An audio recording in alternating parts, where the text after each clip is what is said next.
Hello everyone, welcome to our channel. బంగాళాఖాతంలో ఏర్పడిన ఉపరితల ఆవర్తన ద్రోణి ప్రభావంతో తెలుగు రాష్ట్రాల్లోని పలు జిల్లాల్లో కురుస్తున్నటువంటి వర్షాలు వివరాల్లోకి వెళ్ళి వాతావరణ పరిస్థితి తెలుసుకునే ముందు మీరు ఇంకా మన ఛానల్ని కనుక సబ్స్క్రైబ్ చేయనట్లయితే వెంటనే సబ్స్క్రైబ్ చేయండి. బంగాళాఖాతంలో ఏర్పడిన ఉపరితల ఆవర్తన ద్రోణి బలపడడంతో మధ్యాంధ్ర, ఉత్తరాంధ్ర జిల్లాల్లో తేలికపాటి నుంచి మోస్తరు వర్షపాతం నమోదవుతుందని వాతావరణ కేంద్రం వెల్లడించింది.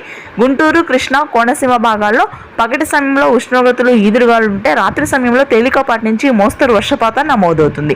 శ్రీకాకుళం, విజయనగరం, విశాఖపట్నం ప్రాంతాల్లో ఈదురుగాలులతో కూడినటువంటి వర్షాలు కురుస్తాయి. భారీ నుంచి అతి భారీ వర్షాలు కురిసే అవకాశాలు లేవు. తేలికపాటి నుంచి మోస్తరు వర్షాలు, ఈదురుగాలులతో కూడినటువంటి వర్షపాతం మాత్రం నమోదవుతుంది. ఇక రాయలసీమ, దక్షిణ కోస్తా జిల్లాలో ప్రస్తుతానికి పొడి వాతావరణం ఉంటుంది. ఇక తెలంగాణలో భిన్న వాతావరణ పరిస్థితులు కనిపిస్తున్నాయి. ఆదిలాబాద్, ఆసిఫాబాద్, సిరిసిల్ల, ఖమ్మం, భద్రాద్రి, కొత్తగూడెం, మహబూబ్ నగర్, నాగర్ కర్నూలు ప్రాంతాల్లో అక్కడక్కడ తేలికపాటి వర్షాలు, మధ్య తెలంగాణ ప్రాంతాల్లో మాత్రం భారీగా ఉష్ణోగ్రతలు పెరగనున్నాయి. హైదరాబాద్ నగర ప్రాంతంలో అడపాదడపా తేలికపాటి వర్షాలు, ఎల్బీ నగర్, వనస్థలిపురం, ఆదిబట్ల, గట్కేసర్, ఉప్పల్, బోడుప్పల్, హైత్ నగర్ ప్రాంతాల్లో నమోదవుతాయి.